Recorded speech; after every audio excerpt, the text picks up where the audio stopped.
Okay, the blender is a maneuver that's pretty popular. It's a very neat maneuver, and it's something that a lot of people try, but it is difficult to land the timing, so it does require a fair amount of practice to get it right. The basic idea behind the name and the maneuver is that your airplane will start spinning faster and faster and then go into a flat spin where it looks like it almost hit the bottom of a blender and hit the blades. So you're going to start spinning slowly and you're going to start adding more and more aileron, and then you're going to push your sticks together very quickly and then flatten out the ailerons to go into a flat spin. That's the general idea behind a blender. And you can see that it looks pretty spectacular, especially in real life. And if you can get them down real low towards the ground, people who've never seen RC models fly before are convinced that the airplane's going to hit the ground, and then you stop it at the last second. It's a pretty unbelievable maneuver to do low.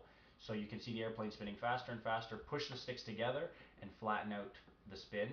And then if you start adding power, you actually can flatten out the spin enough that you can actually stop it. I kind of ran out of room there because it's tough to judge on the simulator where the ground is in relation to the air. Now, of course, you can do it the other way too, which would be rolling to the right. So you go up high, and this one, instead of pushing the sticks together, you're going to pull them apart. So you're going to come down, start rolling faster and faster and faster and faster, get full, spread the sticks out, and then flatten it out. And then you can add that power in there to straighten it out, and then you can, go back up again or into your next maneuver, however you like. Um, Airplane setup is important for Harriers. Obviously, you don't want your airplane to be tail heavy, but an aft C of G, where the weight of your airplane is just at the back edge of where it needs to be, is generally better for 3D stuff, especially this one. And the other thing that you need is you need a lot of control throw, especially in your elevator and your rudder. That's really important in a Harrier.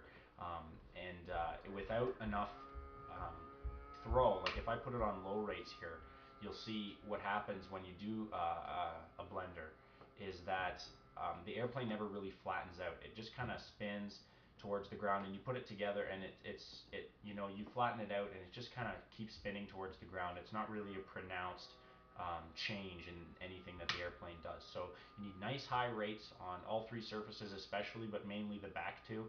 Ailerons are less important because you take them away as the maneuver goes down, but a nice fast roll rate towards the ground is good, and then throw the sticks into the corner, let it spin out, and then flatten it out so you have a nice slow flat spin from there.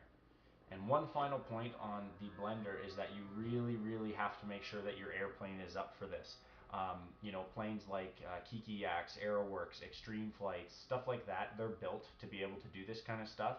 I find that some airplanes, especially smaller airplanes that are really lightweight, very, kind of flimsily built, or ones that, are scratch built, that guys didn't put glue in the right joints and stuff like that, the blender is an incredibly hard maneuver on your airframe. So you want to make sure that it's strong and it's built up. And generally, if you want to have a wing tube in the wings, if it's a straight wing and you don't have a wing tube in there, I find that more often than not, after you do a couple of these, the airplane will fall apart, because you can see you're hitting with such a rate of speed the wings that they really like to flex. And one other thing you can do to the blender to really jazz it up is to add power on the way down, just before you throw the sticks. And then what that does is it makes it pretty spectacular. You kind of add the power, spin it all together, and you can completely flatten the spin out. And it really, really spins pretty hard, which is pretty cool to see. But again, that puts more stress on your airframe, so make sure that your airplane can